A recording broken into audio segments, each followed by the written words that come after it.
I grow a lot of different medicinal herbs in my garden. Earlier, I did a medicinal herb garden tour on my channel where I talked about all of the perennial herbs that I grow, which means those plants come back every year and you just have to plant them once. If you haven't seen that video yet, you can click this link over here on top. I'll also post it in the description below. And today we will talk about all of the annual herbs that are medicinal. And I'll start with my favorite annual medicinal herb, Borage. Borage has quite a list of medicinal purposes. I wonder why it's not in everyone's garden. This herb has a cleansing effect. Also, it has adaptogenic and anti-inflammatory properties. I personally have used borage to treat eczema and PMS. It is also known as anti-depression herb. What's great about borage is that all parts of the plant contain medicinal properties. Even though the flowers are the most commonly used because they are pretty and they are even so tasty, they taste just like honey to me. But the leaves and oil from seeds of borage plant are also useful if you want to create herbal remedies. California poppy is another beautiful medicinal plant that I like to have in my garden every single year. It comes in all colors, but the most common is bright yellow-orange. It's most commonly used as antispasmodic to ease pain. It's also useful for soothing nervous tension and anxiety.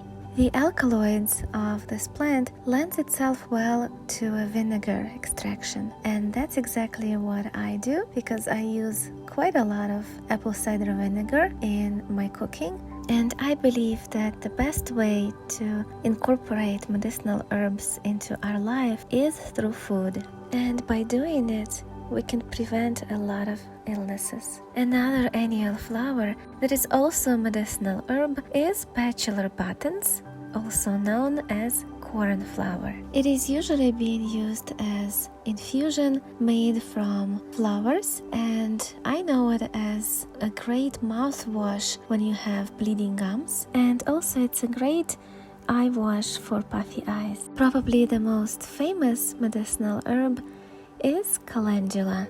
It's most known for antifungal and antimicrobial properties, which means it can be used for various skin infections. Calendula is also a wonderful digestive herb that can be used for heartburn, like in the form of tea. Also, it is good for stimulating the lymphatic system.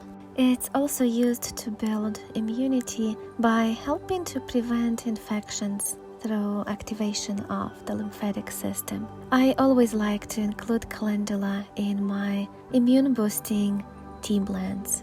Calendula comes from the family of marigolds, and most people think that only calendula is medicinal, and marigolds are just decorative ornamental plants. But that's not true. Marigolds are also medicinal herbs. Similar to calendula, marigolds can be used to treat skin problems like burns, wounds, and rashes. And when applied to the skin, they reduce inflammation, redness, sensitivity, dryness. Marigolds are also full of antioxidants. They are great detoxifiers. Also, they can help women with menstrual cramps. Another famous medicinal herb is chamomile. Most people, at least once in life, had a cup of flavorful and fragrant chamomile tea. Usually people drink it to calm down, relax, and sleep better, but chamomile is also a good use for digestive issues. It is very soothing for the stomach and also helps with nausea. It also has antispasmodic effect and can be used for coughs and colds. Next on our list are Nasturtiums, which have a hot pungent taste a little stronger than watercress, which makes it a delicious and cute salad ingredient. It's hard to use as a medicinal herb in teas, so again I like to make vinegar extract with nasturtiums and use it as a salad dressing. Both the leaves and petals of the nasturtium plant are packed with nutrition containing high levels of vitamin C. It has the ability to improve the immune system, tackling sore throats, coughs and colds, as well as bacterial and fungal infections. Make sure to plant some nasturtiums in your garden this year. Also, you may want to plant this beautiful medicinal herb, forget-me-not. I love the color of the flowers. Usually people use forget-me-nots by crushing the leaves and applying to small cuts to slow down bleeding.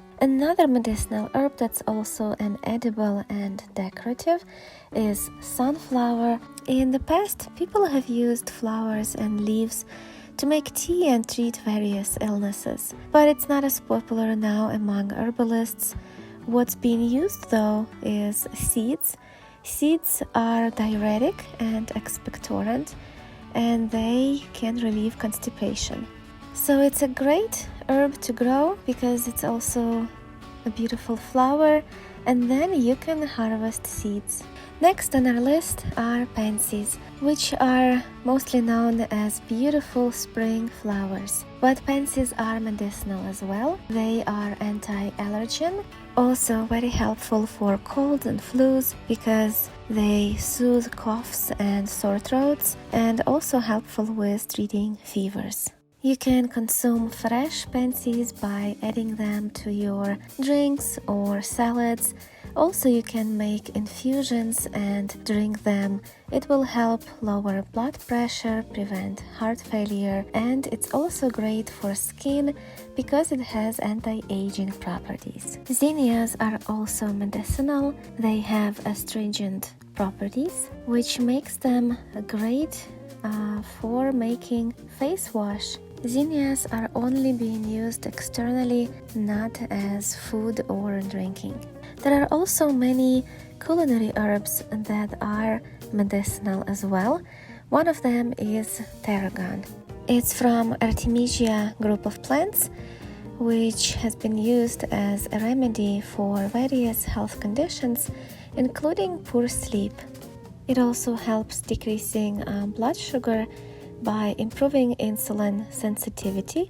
It also has antioxidants and is commonly used as digestive tonic. You can't eat a lot of tarragon, unfortunately, but by eating a bit very often, you will definitely improve your health. So make sure you get some tarragon seeds because they are hard to find in nurseries. Another great medicinal and cooking herb is Chervil, which is rare, but more and more people now learn about Chervil and use it in their cooking.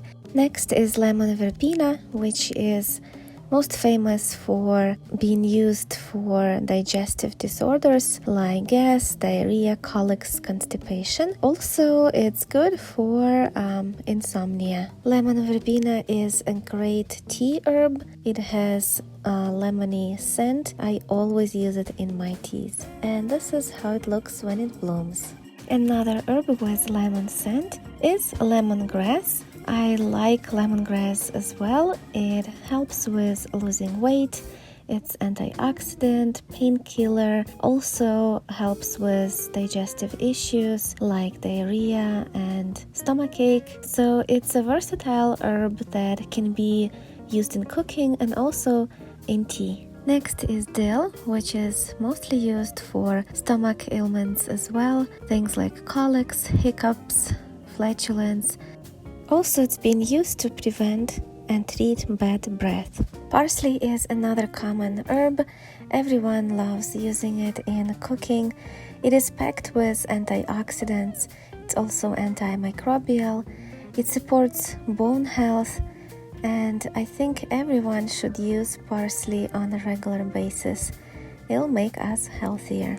Rosemary is famous as a memory plant because it's believed to help with memory and alertness and intelligence and focus. Cilantro is also great because it helps with digestion and gut health, also may help fight infections, and it's also good for skin in things like rashes and dermatitis. Not only leaves and stems are used, but also cilantro seeds are medicinal as well, and it's great to include them in your cooking. And the last herb that I want to talk with you about is basil. One of my favorite herbs. I grow a ton of it every single year, and I like trying different varieties. Some of them are more medicinal than the others, but mainly basil is being used as a digestive promoter. It helps with various digestive issues. That's it for today. I discussed my favorite annual medicinal herbs. My next video from medicinal series will be about medicinal herbs that are considered weeds and just grow everywhere. Thank you for watching and have a great rest of your day.